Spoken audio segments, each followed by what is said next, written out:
Hey everybody, it's Zach again at newtotorah.com. I want to come into a video for you today. I have some special guests for you. This is a video I've been wanting to do for a while, and we finally have the opportunity to get two of the creators of TorahBabies.com on my channel so we can talk about some things.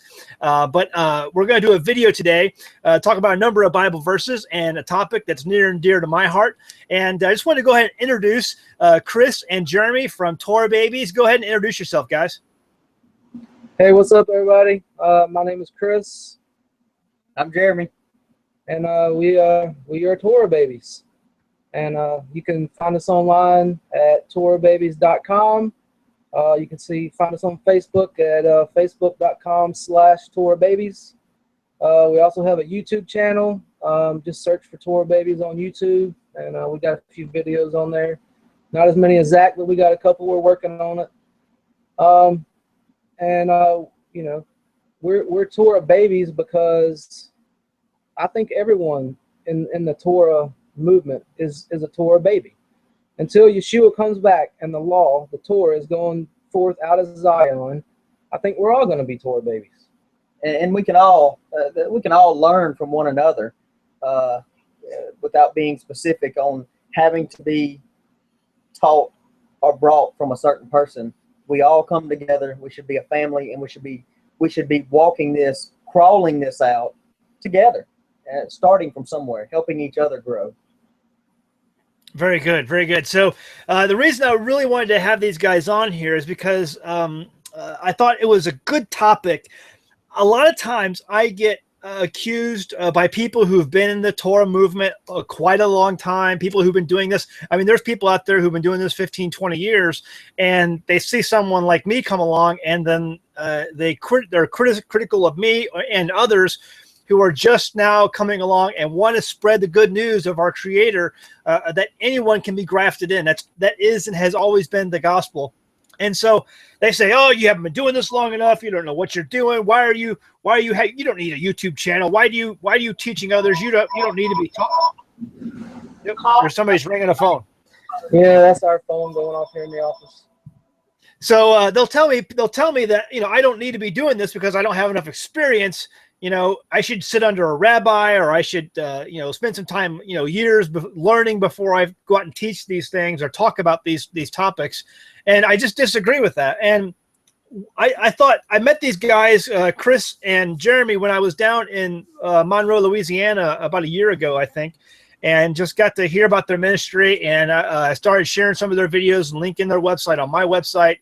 I think you can it's linked to it there now.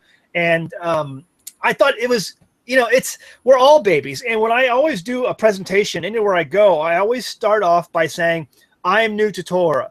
We're all new to Torah. No one's ever going to be old to Torah. And so, Moses might be old to Torah, but that's about it. But we're all new to Torah.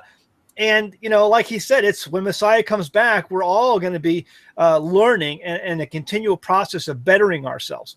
And so that's why I kind of want to talk about Torah Babies and just some of the stuff that they're talking about. Maybe you guys could share some of the experiences that you guys have had with people who have the same attitude towards your ministry.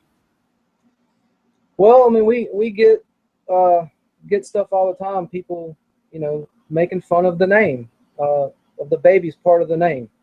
And anytime we post something and they don't agree with it, or they don't like it, they'll make note of the fact that our ministry is called Torah Babies, and they'll make comments and put babies in all caps and stuff about, well, I know why you're Torah Babies now, and you need to grow up and be Torah adults, and and like you've said, the same things people have said to you about needing to study under a rabbi and have so many years of training in Torah and be able to speak so many different languages before you should be able to teach anybody. And I think what you're about to present here with these verses you have are going to show that anyone can teach Torah.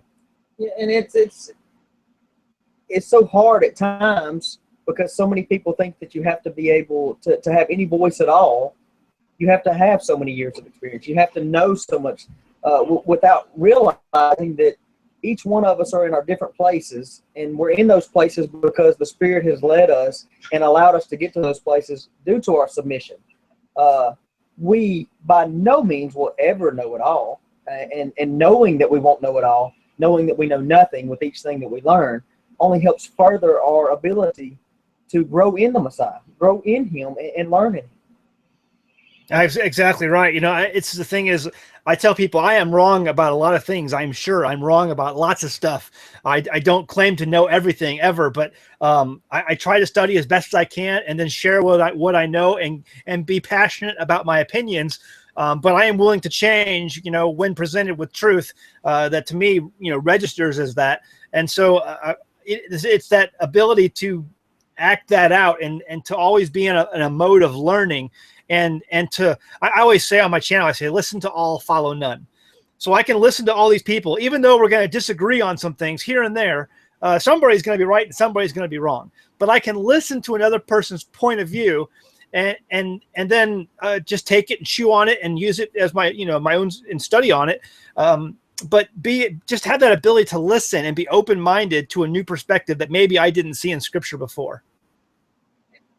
Very good point. And so many today are, instead of being open-minded and listening, they're cutting fellowship. Mm-hmm. They're cutting the ties with the brethren and excluding themselves. In reality, we're taking what a lot of us walked away from the Christian aspect of the church, and we're moving into things that's doing the same thing. We're segregating ourselves in our own little groups, and we're not allowing anyone in and not allowing any other opinions, and not allowing ourselves to grow by doing so. And we're cutting off the world, and the world's watching us. And that's so sad. Mm-hmm. Right.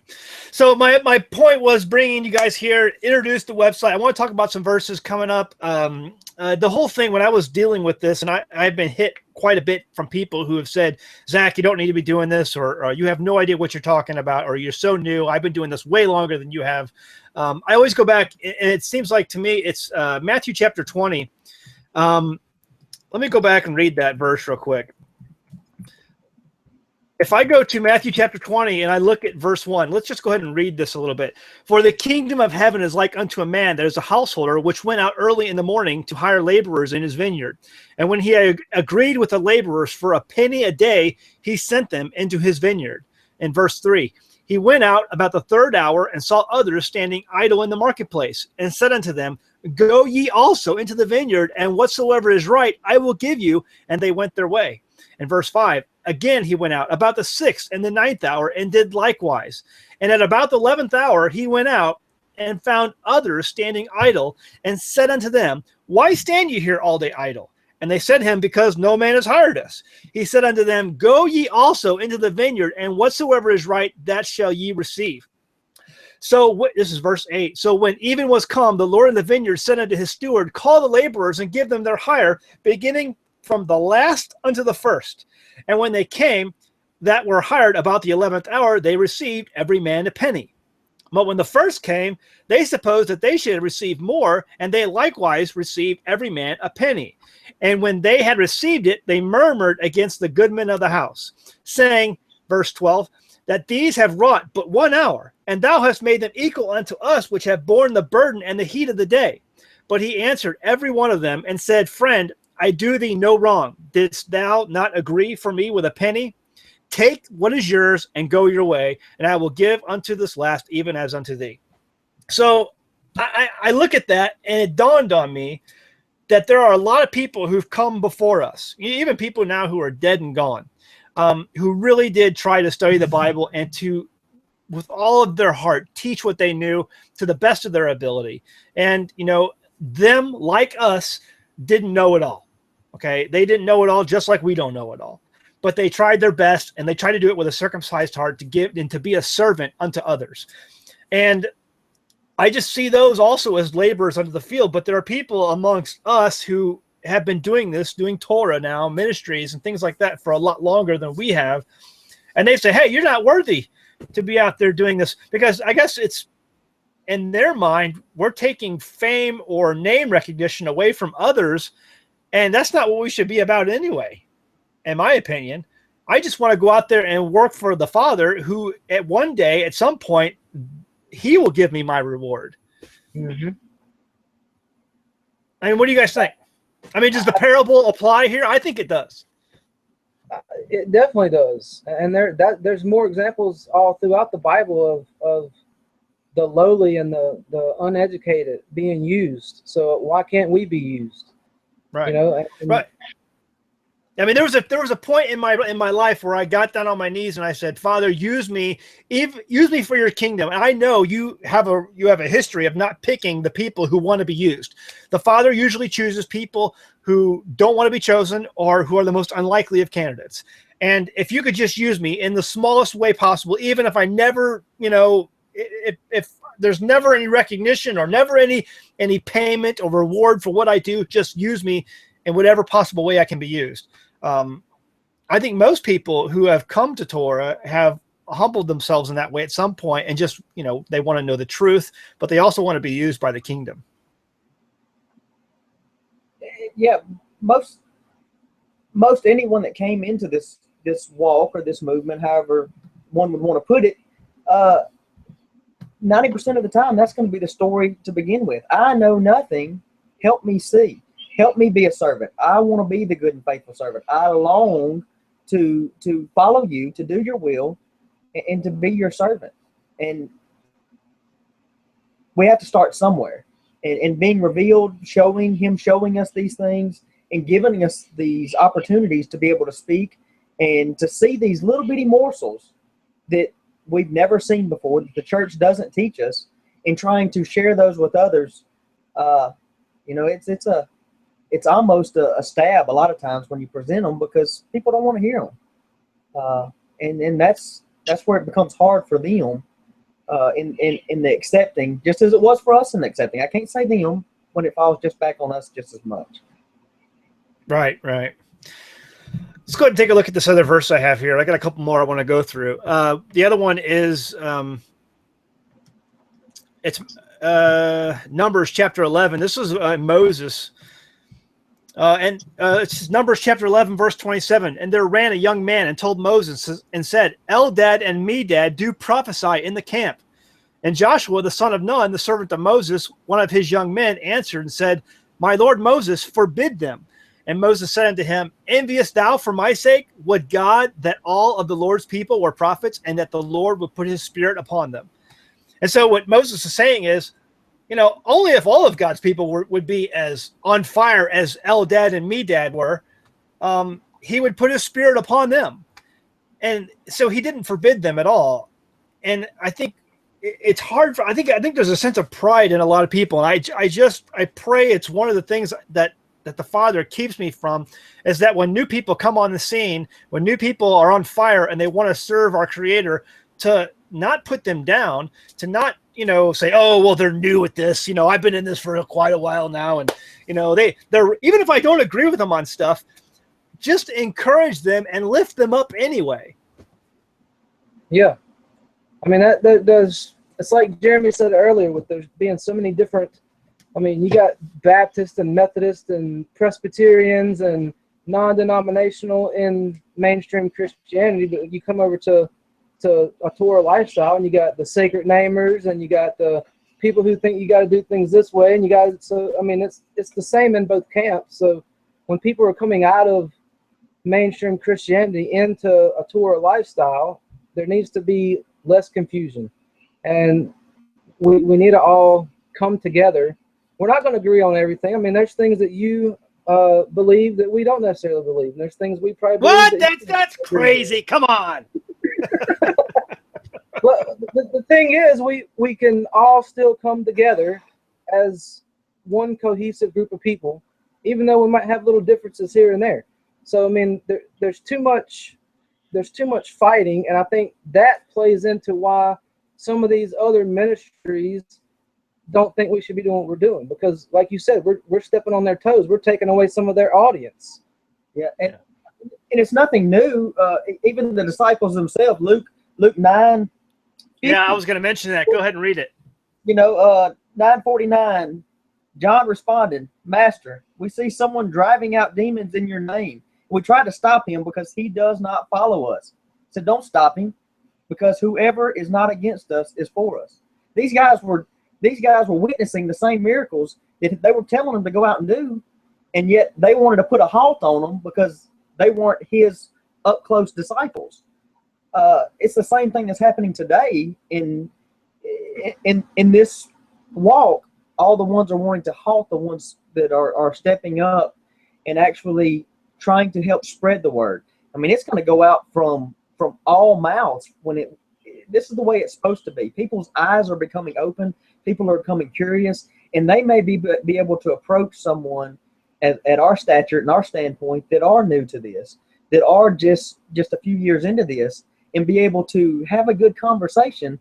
Whereas a rabbi of 30 years, they're going to feel so much more intimidated that they may not approach them, and they may be stopped. That's actually a perfect example right then and there. I mean, because there's people who won't approach someone who's been doing this so long just because they think, oh, he's gonna think my question is stupid, or he's gonna think that I'm just not studied enough because I'm asking such a basic question, and that should never be the case. Whereas if you have somebody who's kind of new at this and he's learning, that person might be more approachable to other people, and so you're absolutely correct. Absolutely correct. So, so what would you suggest for people? Because, I mean, there may be someone right now who has, and I have, who have the ability to put up a website, who have the ability to do things on the internet, and who may have a passion to do this. What would you suggest? I mean, what would you tell that person? Get somebody to help you be accountable right off the bat.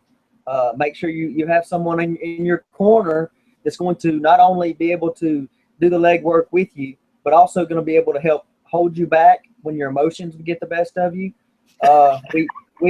We together have to wrangle each other constantly, because this is an emotional thing for us, because we see our families and our friends around us just as much as we see the people. The comments that are coming to us, we can really see our families in those comments. So it becomes emotional at times, and anger. We have to be a witness. Matter of fact, you said something to me on a post of yours back here a while back.